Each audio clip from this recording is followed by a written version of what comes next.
हुआ क्या कि नारद जी भक्ति मैया की बात को सुन करके भक्ति मैया के पास पहुंच जाते हैं। ए भैया, जब भक्ति मैया के पास श्री नारद जी पहुंचे तो नारद जी ने कहा, काशित्वम काव्यमो चेमा नरस्य काव्यलोचना। अय देवी, तुम कौन हो? काशित्वम, तुम कौन हो? काव्यमो, और ये जो गरीर कर तुमको बैठी हुई हैं, ये सब कौन है? और काय मां, ये जो तुम्हारे सामने अचेत अवस्था में पड़े हुए हैं, ये कौन है? इस प्रकार से भक्ति मैया से जब श्री नारद जी ने कहा तो भक्ति मैया अपना परिचय देने लगी। ए भैया, भक्ति मैया परिचय देती हैं और कहती हैं, अहम भक्ति रीति ख्यात। ए संत, ऐ ऋषि देवता, मैं भक्ति हूँ, मेरा नाम भक्ति है। अहम भक्ति रीति ख्याता इमे मेरो तनयो मतो।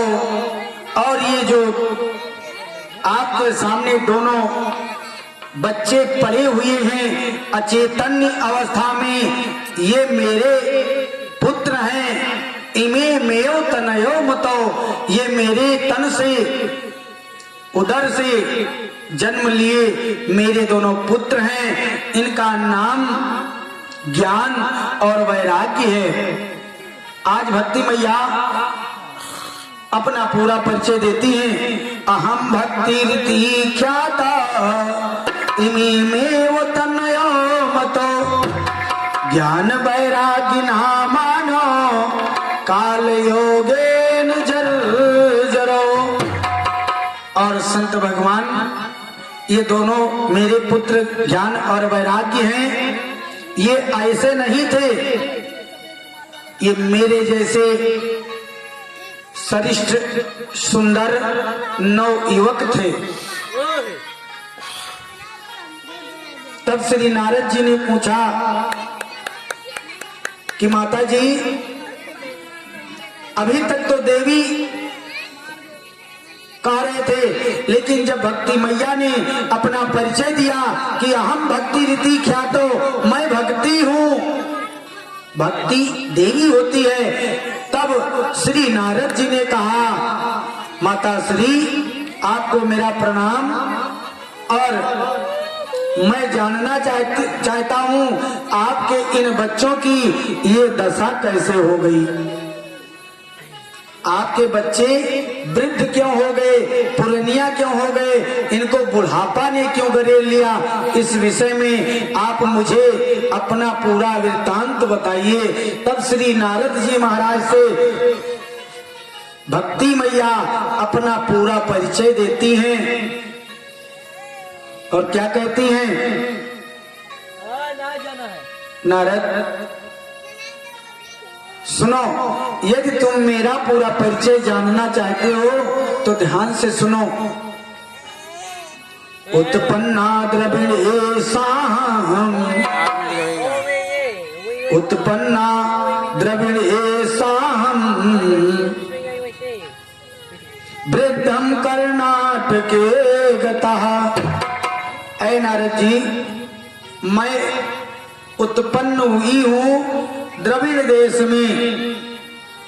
उत्पन्नम द्रविणम साहम, मेरा जो उत्पत्ति है ये द्रविड़ देश से हुआ है।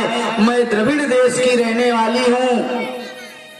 उत्पन्ना द्रविड़े साहम वृद्धि कर्नाटके गता, और मैं बड़ी हुई हूँ, पली हूँ, ये कर्नाटक में मेरा हुआ है संस्कार।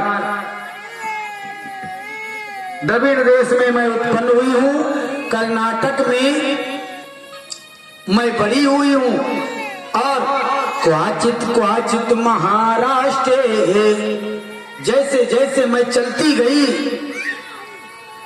महाराष्ट्र आदि प्रदेशों में प्रवेश किया। क्वाचित क्वाचित महाराष्ट्र गुर्जरे जीर्णोत्तंगता, और जैसे मैं महाराष्ट्र आदि प्रदेशों से होती हुई गुजरात तक पहुंची, तहां तक तो सब कुछ ठीक था, लेकिन इसके बाद में सब कुछ गड़बड़ हो गया। गड़बड़ क्या हुआ?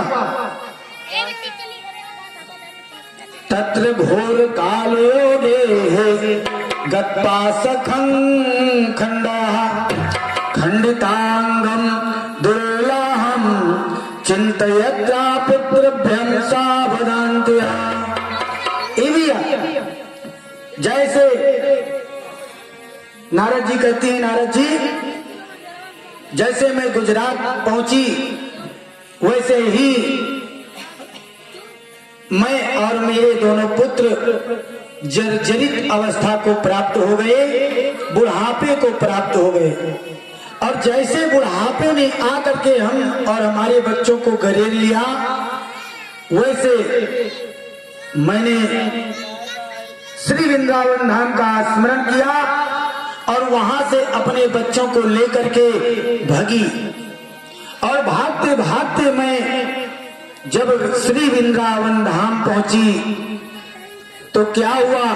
वृंदावन पुनः प्राप्तम नवीनेन स्वरूपिणी। जैसे ही मैं श्री वृंदावन धाम में पहुंची वैसे मैं तो जवान हो गई, मैं नवयुवती हो गई, मैं नवयौवना हो गई, लेकिन मेरे पुत्र ज्ञान और वैराग्य ये दोनों ज्यों के त्यों बुढ़ापे में ही पड़े रह गए। मुझे काल की गति, कलिकाल कलयुग की गति मुझ पर भी हावी हुई, लेकिन मैं जैसे ही वृंदावन में पहुंची वैसे मैं नवयुवती हो गई, नवयौवना हो गई, जवान हो गई, लेकिन बच्चे मेरे दोनों बुढ़ापे में ही घिरे रह गए।